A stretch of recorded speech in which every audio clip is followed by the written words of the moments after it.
Ok, bonjour à tous, bonjour à toutes. Bon, aujourd'hui, petite vidéo sur les asymptotes horizontales et verticales.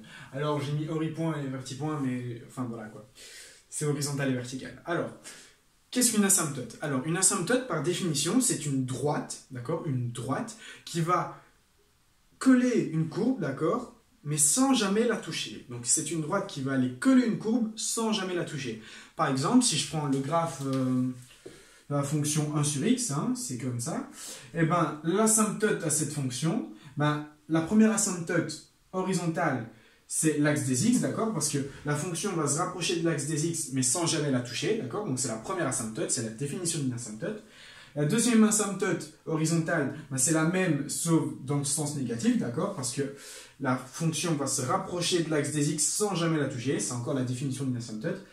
Et l'asymptote verticale, il y en a aussi deux, c'est l'axe des x, d'accord, pour ce côté-ci, d'accord, on va se rapprocher vers l'infini, d'accord, et de l'autre côté, ce sera ici, on va se rapprocher de l'infini. Donc, par définition, si je veux une asymptote verticale, je dois simplement calculer la limite quand x tend vers plus l'infini de f de x, d'accord. Donc, pour calculer l'asymptote, je dois juste calculer cette limite-ci, d'accord. Donc, ça, c'est l'asymptote positive, hein, donc en plus l'infini. Maintenant, je dois aussi calculer l'asymptote en moins l'infini, d'accord, en infini négatif, et donc je dois encore prendre la limite de f de x en moins l'infini. Donc ça, c'est pour les asymptotes horizontales. Et pour les asymptotes verticales, en fait, il faut tout simplement que je monte vers l'infini, d'accord. Les asymptotes verticales, on va monter vers l'infini.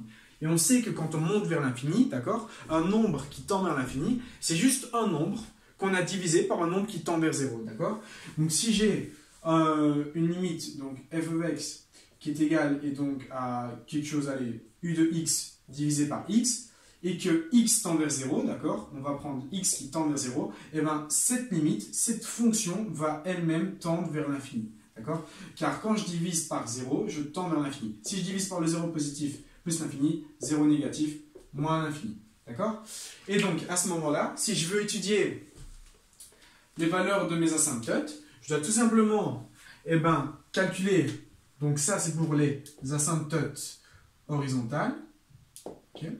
Maintenant, si je veux pour mon asymptote verticale, il faut tout simplement que je calcule la limite de la fonction quand on divise par 0, d'accord. Donc je dois calculer quoi? Je dois calculer la limite quand on divise par 0. Et donc si j'ai f de x qui est égal à u de x divisé par v de x, je dois tout simplement calculer quand est-ce que v de x est égal à 0, d'accord.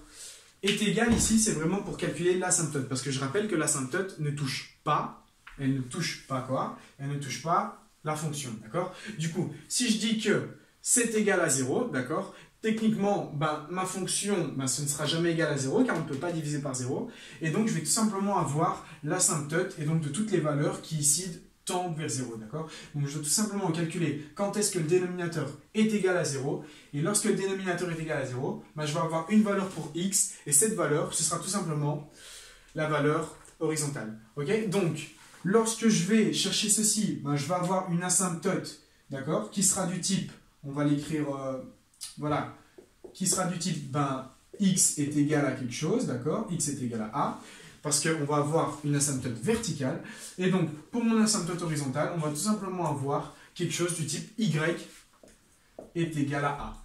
Car y, d'accord, c'est bien sur l'axe des y, c'est bien horizontal, tandis que x, c'est bien vertical. Voilà, voilà. Donc tout ceci, ce sont pour les asymptotes verticales et horizontales.